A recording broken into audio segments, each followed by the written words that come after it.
നമസ്കാരം, വിപിൻ സാറാണ് ഇന്ന് വന്നേക്കുന്നത്. നമ്മുടെ ബോട്ടണിയുമായിട്ട് ബന്ധപ്പെട്ട കുറച്ച് കാര്യങ്ങൾ, പരീക്ഷയ്ക്ക് എന്തൊക്കെ പഠിച്ചുകൊണ്ട് പോകണം, അതൊരു ക്ലാസ് ആയിട്ട് നിങ്ങൾ കരുതണ്ട.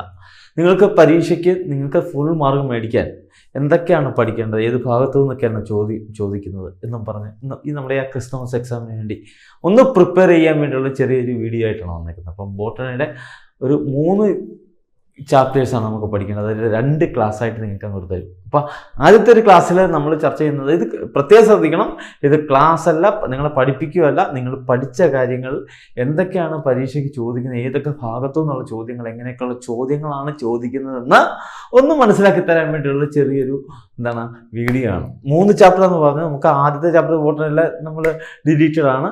രണ്ടാമത്തെ ചാപ്റ്റർ എന്ന് പറഞ്ഞാൽ reproduction in flowering, sexual reproduction in flowering plants. അത് നമ്മൾ സുവോളജിയിലും അങ്ങനെ ഒരു ചാപ്റ്റർ ഉണ്ട് അല്ലേ, ഹ്യൂമൻ ബീങ്സിൻ്റെ കേസിൽ. അത് നമ്മൾ അങ്ങനെ പഠിച്ചിട്ടുണ്ട്.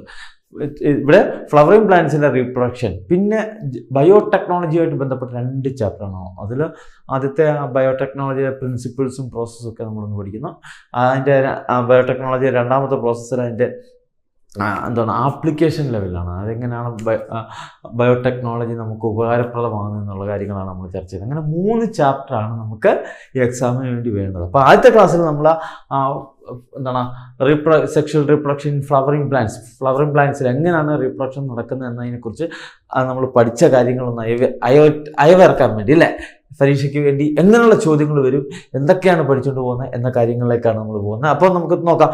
നമ്മൾ സെക്ഷൽ റിപ്രൊഡക്ഷൻ ഇൻ ഫ്ലവറിങ് പ്ലാന്റ്സിന് ഏറ്റവും പ്രാധാന്യമായിട്ട് ആദ്യം നമ്മൾ പഠിക്കേണ്ട ഒരു ഭാഗം, അത് മിക്കവാറും പരീക്ഷയ്ക്ക് ചോദിക്കുന്നതാണ്, മൈക്രോസ്പോറോജെനിസിസും മെഗാസ്പോറോജെനിസിസും തമ്മിലുള്ള വ്യത്യാസം. മൈക്രോസ്പോറോജെനിസിസും മെഗാസ്പോറോജെനിസിസും തമ്മിലുള്ള വ്യത്യാസം. മൈക്രോസ്പോർ ഉണ്ടാകുന്നതാണ് മൈക്രോസ്പോറോജെനിസിസ്, മെഗാസ്പോർ ഉണ്ടാകുന്നതാണ് മെഗാസ്പോറോജെനിസിസ്. അത്രയുള്ള സാധനം അല്ലേ, പറയുമ്പോൾ അത്രേ ഉള്ളൂ. ആ ഒരു പ്രോസസ്സ്, അതായത്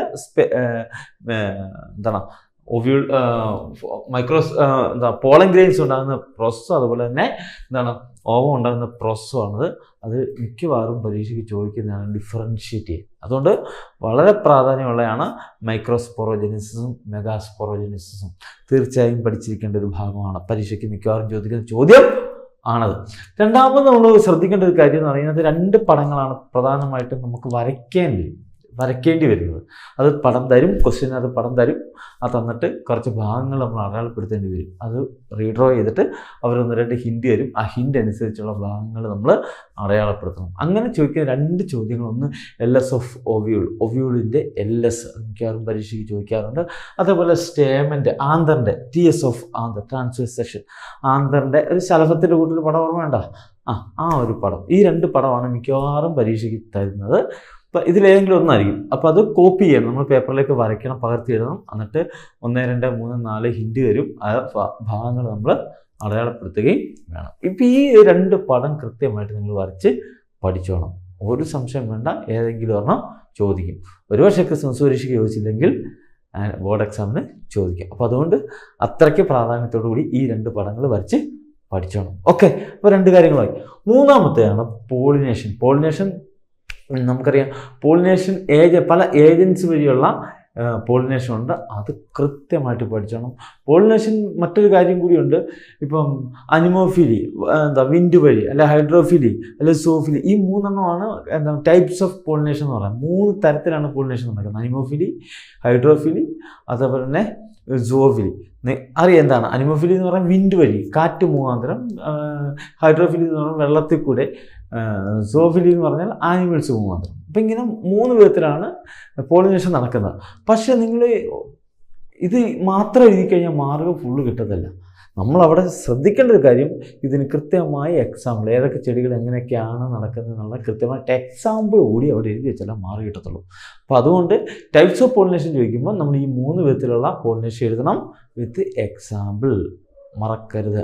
വളരെ ഒരു മാർക്ക് നമുക്ക് നഷ്ടപ്പെടും. ഒരു എക്സാമ്പിളെങ്കിലും നമ്മൾ എഴുതി വെച്ചാൽ കൃത്യമായിട്ട് മാർക്ക് നമുക്ക് കിട്ടും. അതുകൊണ്ട് ആ ഒരു പ്രാധാന്യം അതിന് കൊടുക്കണം. മാർക്ക് എങ്ങും പോകത്തില്ല, നമ്മുടെ കീശയിൽ തന്നെ കിടക്കും. ഓക്കെ, അപ്പം അടുത്ത ചോദ്യം എന്ന് പറയുന്നത്, അടുത്ത ഇമ്പോർട്ടൻ്റ് ആയിട്ടുള്ള ഭാഗമാണ് ഔട്ട് ബ്രീഡിങ് ഡിവൈസസ്.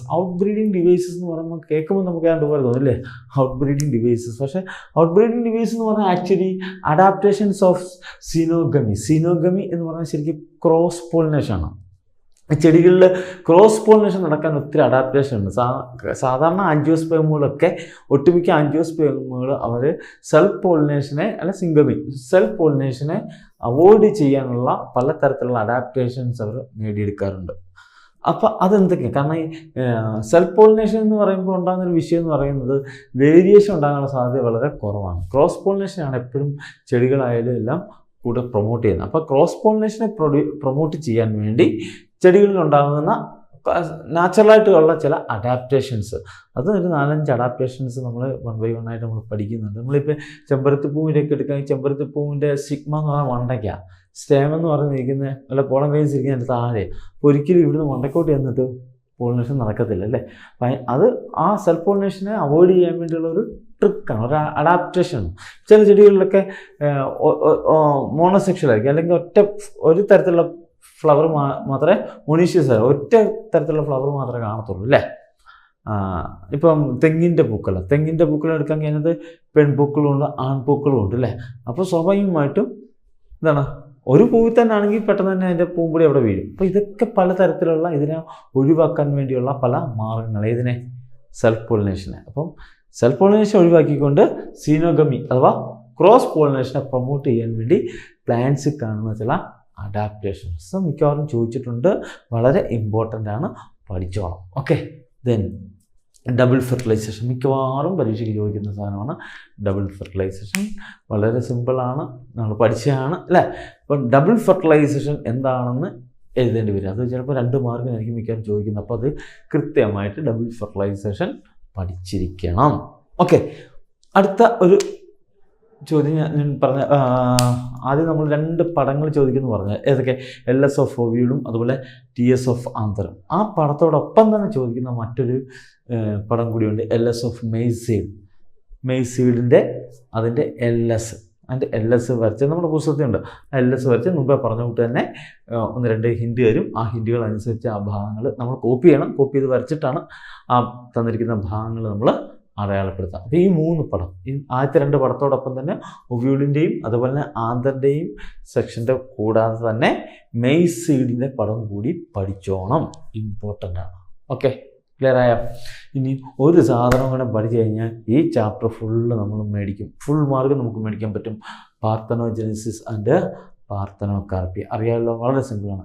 പാർത്തനോജെനിസിസും പാർത്തനോകാർപ്പിയും തമ്മിൽ ഡിഫറൻഷ്യേറ്റ് ചെയ്യുക. ആദ്യം നമ്മൾ പറഞ്ഞില്ല മൈക്രോസ്പോറോജെനിസിസും മെഗാസ്പോറോജെനിസിസും, അതേപോലെ തന്നെ ഡിഫറൻഷ്യേറ്റ് ചെയ്യാൻ ചോദിക്കുന്ന ഒരു ചോദ്യമാണ് പാർത്തനോജെനിസിസും പാർത്തനോകാർപ്പിയും. ഇത്രയും കാര്യങ്ങൾ പഠിക്കാമെങ്കിൽ ഒരു സംശയവും വേണ്ട, നമുക്ക് ഫുൾ മാർക്ക്, 1ാമത്തെ ചാപ്റ്ററുമായിട്ട് ബന്ധപ്പെട്ട മുഴുവൻ മാർക്കും നമുക്ക് കിട്ടും. ഇത്ര ഉള്ള 1ാമത്തെ ചാപ്റ്റർ പഠിക്കാൻ. ഓക്കെ, ക്ലിയർ ആയല്ലോ? അപ്പോൾ ഓക്കെ, നമുക്ക് ഇനി 2 ചാപ്റ്റർ കൂടി ബാക്കിയുണ്ട്. ആ 2 ചാപ്റ്ററുമായിട്ട് അടുത്ത ക്ലാസ്സിൽ നമുക്ക് വീണ്ടും വരാം. അതുവരേക്കും tata, bye bye, see you, never ever give up.